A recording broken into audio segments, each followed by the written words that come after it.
Hey, so I just got back from my local police station. I went down there this morning after watching Chris Coverdale, and I checked out his website, makewarshistory.co.uk, and he's kind of the guy that made me aware that paying tax is a war crime. So I went down to my police station today with the report that he did, Accounting for Genocide, which outlines in detail the many crimes against peace that our taxes are responsible for in Iraq and Afghanistan and Libya since 2001. Now, I went down to my local police station and met with this woman and this guy, and I asked them if they were under their oath, if they were acting under their oath, and they said they were. And I asked them if they could evidence it, and they said they couldn't remember, so I read it to them. And that actually got on my nerves, because they can remember so quickly that little paragraph they have to read when they're arresting us and infringing on our rights and breaching our peace. But as soon as it comes to remembering the oath that they swore to the Queen and to the people of this country, they can't remember. It's like it doesn't mean anything.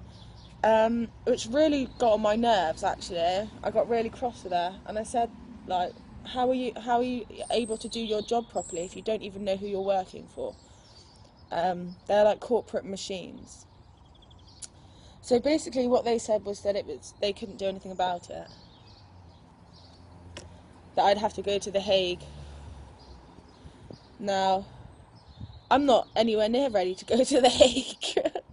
I just wanted to go to the police and report the crimes to the police and have them investigate it, like they've sworn an oath to do, to uphold fundamental human rights. Now, I can't go back to being asleep or pretending that I don't know this stuff is going on and whatever. There's no way I can do that. Society is really going to have to adjust to the people like me who are waking up, instead of forcing us to pretend and ignore things.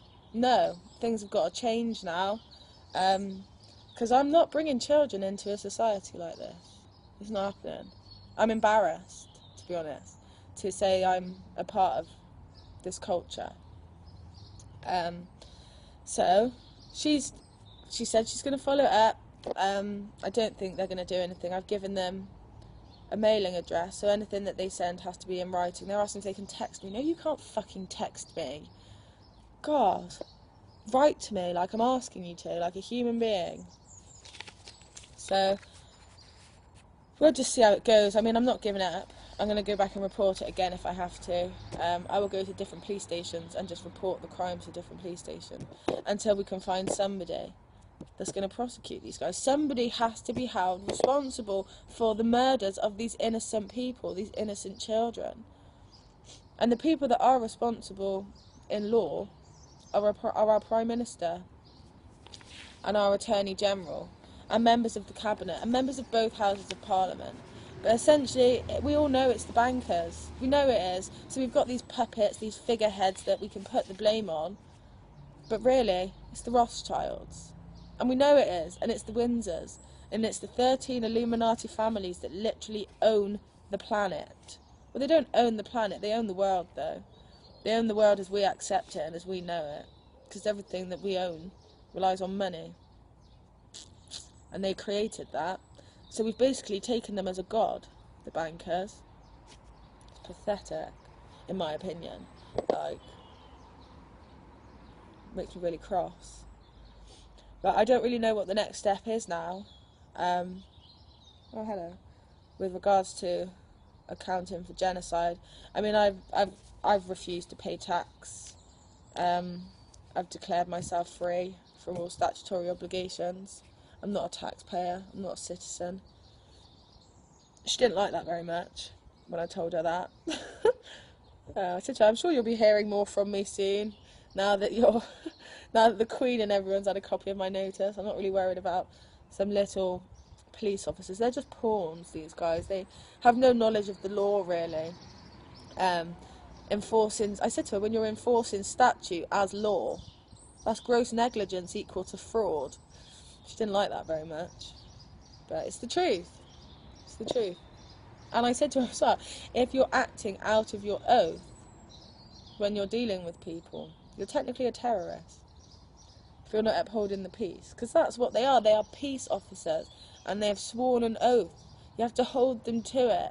It's when they step outside their oath and they claim this false authority over people that they're not really entitled to. They don't have this right unless you give it to them.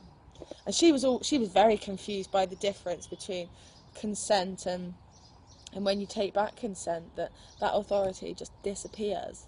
She's just another human being. She's not anything special. She's no authority to me. Not that I take any authority anyway. But I didn't have as much fun this morning as I thought I was going to. Mainly because they're quite thick police officers. Like, they're not the brightest people. So you couldn't necessarily sit down and have an intellectual conversation with one. Because they just don't have it in them. They're just bullies, really. That think they're above the rest of us.